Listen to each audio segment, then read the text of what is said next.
Hello, तो कैसे हो तुम लोग। देखो एक बार फिर से और काफी टाइम बाद मैं एनिमे न्यूज का वीडियो डाल रहा हूँ। तो इस बार पूरी तरह से तुम पे डिपेंड करता है तुम इसको कितना सपोर्ट करोगे। वीडियो पसंद आए तो भाई साहब लाइक और चैनल को सब्सक्राइब करे बिना जाना मत, क्योंकि जितना मुझे सपोर्ट देखेगा मैं उतनी जल्दी ऐसे वीडियो लाता रहूंगा।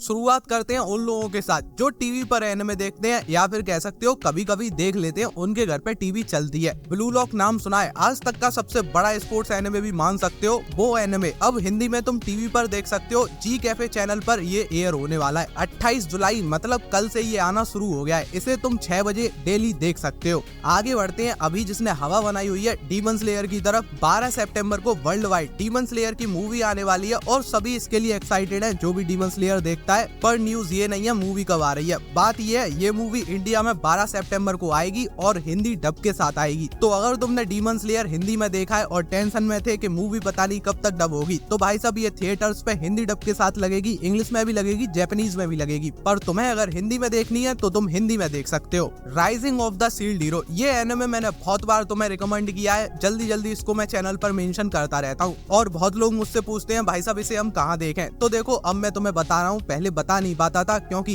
लीगली अवेलेबल नहीं था और इलीगल नाम में ले नहीं सकता। अब ये लीगली अवेलेबल है और ये क्रंची रोल पर अवेलेबल हो चुका है। इसके 4 सीजन्स तुम अब क्रंची रोल पर देख सकते हो। वो बात अलग है, चौथा सीजन अभी बस आया है, उसके 4 एपिसोड आए हैं, पर वो हर हफ्ते आ रहा है। आगे एक अपडेट है नेटफ्लिक्स की तरफ से। अगर तुम्हें आर्मी, वॉर, प्रिंस, प्रिंसेस ऐसे एनिमे पसंद है तो फिर नेटफ्लिक्स पर एक एनिमे आया हुआ है, नाम है लेवाइथन। ये एनिमे हिंदी डब के साथ अब नेटफ्लिक्स पर अवेलेबल हो चुका है। तो अगर तुम्हें ये देखना है तो फिर तुम नेटफ्लिक्स पर जाकर इसको देख सकते हो। नारुतो के फैंस के लिए खुशखबरी है, पर हाँ उन फैंस के लिए नहीं जिनने सीरीज खत्म कर दी है। ये उनकी बात हो रही है जो हिंदी डब में इसको देख रहे हैं, टीवी पर देख रहे हैं। तो नारुतो शिपुडेन के 15 अगस्त से रात 9 बजे नए एपिसोड आना चालू हो जाएंगे। तो नए एपिसोड्स का तुम्हारा इंतजार इंडिपेंडेंस डे के साथ खत्म हो जाएगा। और हाँ कुछ लोग ऐसे हैं जिन्हें पता नहीं है ये कहाँ आ रहा है, तो भाई साहब ये सोनी ये चैनल पर आ रहा है, देख सकते हो तुम अगर तुम्हें देखना है। एक बार फिर से हम डीमन स्लेयर पर आ गए हैं। तो डीमन स्लेयर इन्फिनिटी कैसल का 4 दिन का प्रीमियर हुआ और उसने भाई साहब सारे रिकॉर्ड तोड़ दिए हैं। जापान के अंदर ये इस साल का सेकंड हाईएस्ट ग्रॉसिंग प्रीमियर बन गया था। बात करें इसके पहले दिन की कमाई की तो वो था $11.1 मिलियन, दूसरा दिन $12.4 मिलियन,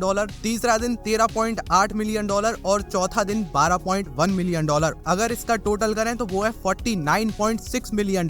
पर हाँ यहाँ पर एक नोटिस करने वाली बात है, इससे पहले डीमन स्लेयर की एक मूवी आई थी म्यूगन ट्रेन, सबने देखी होगी, वो सबका फेवरेट आर्क भी है। तो बात यह है उस मूवी का प्रीमियर कोविड के टाइम पर हुआ था और सिर्फ 3 दिन का था। उसका बॉक्स ऑफिस पता है कितना था? $45 मिलियन, सिर्फ $4 मिलियन कम था, एक पूरा दिन कम था और कोविड का टाइम था तब। तो मैं सोचता हूँ अगर वो मूवी अभी आई होती तो कितना होता उसका। लेकिन फिर तुम ये भी नहीं कह सकते कि इन्फिनिटी कैसल उसके कंपैरिजन में थोड़ी पीछे है, ऐसा नहीं है। अगर 10 दिन के बॉक्स ऑफिस की बात करें तो जापान के अंदर वो 10 दिन के बॉक्स ऑफिस के मामले में हाईएस्ट ग्रॉसर है। आज तक किसी ने भी इतना बॉक्स ऑफिस नहीं किया है जितना उसने 10 दिन में किया है। अब ये वर्ल्ड वाइड कितना बॉक्स ऑफिस करेगी देखते हैं, शायद पहला एनिमे बन जाए जो $1 मिलियन तक पहुंच जाए, हो भी सकता है, कोई बड़ी बात नहीं है। इसी के साथ एक इंटरेस्टिंग अपडेट और लेते जाओ। ये मूवी जो इन्फिनिटी कैसल है पता है ये कब से बन रही है? इसके मेकर्स ने कंफर्म किया swordsmith blaze arc demon slayer का आया था, उससे पहले के टाइम से ये मूवी प्रोडक्शन में है और अभी जाके बन पाई है। तो काफी मेहनत करी है उन लोगों ने इसके ऊपर। आगे बढ़ते हैं सोलो लेवलिंग की तरफ। तो सोलो लेवलिंग के मेकर्स ने एनिमे देखने वालों को थोड़ा सा चौंका दिया है। अगर तुम एनिमे देख रहे हो, सिर्फ तुमने इसका वेबटून वगैरह रीड नहीं किया है, तो भाई साहब तुम्हारे लिए एक खबर है। मेकर्स ने बोला है सीजन 3 में जब जिन्वू इतना पावरफुल बन चुका है तो अब उसके लिए सारे मजे खत्म हो जाएंगे। बस उन्होंने ये बोला, लेकिन तुम जरा गहराई से सोचो। उनका कहना था अगर एक आदमी के मजे खत्म हो जाए, मतलब उसे अपनी जिंदगी में मजा नहीं आ रहा है, तो फिर वो एडवेंचर के लिए कुछ भी कर सकता है। अभी उसने 3 जाने ली है, वो भी मजबूरी में, उन्हें वो सोचता है। लेकिन सीजन 3 के अंदर हो सकता है वो ये करने से पहले बिल्कुल ना सोचे, उसके लिए किसी की जान लेना सिर्फ एक एडवेंचर बन जाए अगर वो आदमी गलत है। तो अगर तुम सोलो लेवलिंग के नहीं जिन्वू के फैन हो तो फिर तैयार रहना, तुम्हारा दिल थोड़ा सा टूट सकता है। आगे एक ऐसा अपडेट है जो सभी एनिमे फैंस के लिए गुड न्यूज है। नेटफ्लिक्स ने अपने नॉन इंग्लिश शो की टॉप 10 की लिस्ट निकाली जो लोगों ने सबसे ज्यादा देखे हैं और उन टॉप 10 की लिस्ट में 2 एनिमे का नेम मेंशन है, Dandadan and the summer Hikaru died. अब ये गुड न्यूज ऐसी है, अगर नेटफ्लिक्स के प्लेटफॉर्म पर एनिमे अच्छे खासे दिख रहे हैं तो नेटफ्लिक्स अब उन पर ध्यान देगा। ब्लू लॉक जैसे एनिमे, द फ्रेग्रेंट फ्लावर जैसे हिंदी डब में आए नहीं है, पर नेटफ्लिक्स अब उनको हिंदी डब कर देगा क्योंकि एनिमे दिख रहे हैं तो वो सोचेगा और दिखें। तो ये एक तरीके से गुड न्यूज है और मैं तुम्हें कहूंगा भाई सब एनिमे देखते हो तो नेटफ्लिक्स पर ही देखो, लीगल तरीके से देखो, पायरेसी मत करो। पायरेसी नहीं करोगे तो तुम्हें ही फायदा होगा, नए नए एनिमे आएंगे। आगे एक छोटा सा अपडेट, अटैक ऑन टाइटन और फेरी टेल, ये दोनों ही एनिमे यूट्यूब पर अवेलेबल है। अटैक ऑन टाइटन का सीजन 1 और फेरी टेल की मूवीज तुम सर्च करो तुम्हें मिल जाएंगी, लेकिन एक बात का ध्यान रखना, ये लिमिटेड टाइम के लिए 26 अक्टूबर के बाद अटैक ऑन टाइटन यूट्यूब से गायब हो जाएगा। फेरी टेल मैंने देखा नहीं कितने टाइम के लिए, पर अभी है तो तुम चाहो तो अभी देख सकते हो। आगे एक पॉपुलर मांगा एंड हो गया, नाम है विनलैंड सागा। पूरे 20 साल के बाद अब इसका फाइनल चैप्टर आ चुका है। अगर तुम विनलैंड सागा के फैन हो तो फिर शायद तुम्हारे न्यूज काम की है। अब ये अपडेट मैं क्यों बता रहा हूँ, इंडिया के लिए नहीं है पर फिर भी सुन लो। यूके में एच एनिमे बैन कर दिए गए हैं, वहाँ पर अभी तक कोई भी इनको एक्सेस कर पा रहा था, लेकिन अब जब तक लोग अपनी आइडेंटिटी नहीं दिखाएंगे, वो 18 साल के हैं, तब तक वो उसे एक्सेस नहीं कर सकते। पर इंडिया में तो ये कब का बैन है, पर यहाँ सभी एक्सेस कर पा रहे हैं। लगता है यहाँ पर लोगों को कुछ गलत तरीके का एक्सपीरियंस हो चुका है ऐसी चीजें करने का। खैर ये सब छोड़ो, अगले एनिमे की तरफ बढ़ते हैं। नाम है the detective is already dead. सदियां सी बीत चुकी है इसका सीजन 1 आए। हिंदी डब फैंस तो भाई साहब कहते ही रहते हैं मेरे कमेंट सेक्शन में, the detective is already dead के बारे में बताओ। तो अभी तक मेरे पास कुछ था नहीं बताने को, पर अब है। 2026 में इसका सीजन 2 आ रहा है, अनाउंस हो चुका है। इसी के साथ ये वीडियो पसंद आया है तो लाइक करो, शेयर करो, चैनल को सब्सक्राइब करो। जल्दी मिलते हैं, तब तक के लिए बाय बाय।